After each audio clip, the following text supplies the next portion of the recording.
ఈరోజు మన మున్సిపల్ యొక్క ఎన్నికల ఫలితాలు ఏ విధంగా ఉన్నాయంటే మరి మాకు పట్టణానికి ద్రోహం చేస్తే ఊరుకుంటామా, తిప్పి కొడతాం అనే రీతిలో ఇచ్చారు ఈ రోజు ఖానాపూర్ పట్టణ ప్రజలు.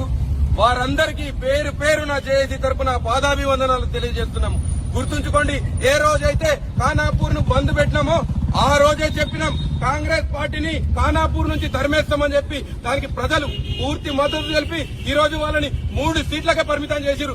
అది కూడా అవినీతిగానే గెలిచిర్రు. దాంట్లో కూడా కరప్షన్ చాలా ఉంది. దొంగ ఓట్లు పడినాయి. ఓటు వేసి మరి ఫోటో బయటకు తీసుకొచ్చిన సందర్భాలున్నాయి. మరి ఈ ఓట్లు కూడా ఉన్నాయి కాబట్టి మీకు ఇచ్చిన 3 సీట్లు, దాంతో ఊరుకోండి. అంతేగాని అక్కడ దిట్టు ఇక్కడ దిక్కుడు కొనుక్కొని మీరు చైర్మన్ అయ్యే ప్రయత్నాలు చేయకూర్రి. మిమ్మల్ని మా ఖానాపూర్ పట్టణ ప్రజలు తిరస్కరించారు. మీరు అక్కడనే ఆగిపోరి. మా స్కూల్ ని మాకు తిరిగి ఇవ్వండి. ఖానాపూర్ పట్టణంలో మా integrated young India integrated residential school Khanapur లోనే నిర్మించాలి.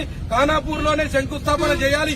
లేని ఏడల రానున్న ఎంపీటీసీ జడ్పీటీసీ ఎన్నికల్లో కూడా ఇంతకు ఎక్కువ రీతిలో బుద్ధి చెప్తామని జేఏసీ తరఫున హెచ్చరిస్తున్నాం. జేఏసీ ఐక్యత, జేఏసీ ఐక్యత. కాంగ్రెస్ నాయకులారా, ఖబర్దార్, ఖబర్దార్, కాంగ్రెస్ నాయకులారా, ఖబర్దార్, ఖబర్దార్, కాంగ్రెస్ నాయకులారా. ఖబర్దార్.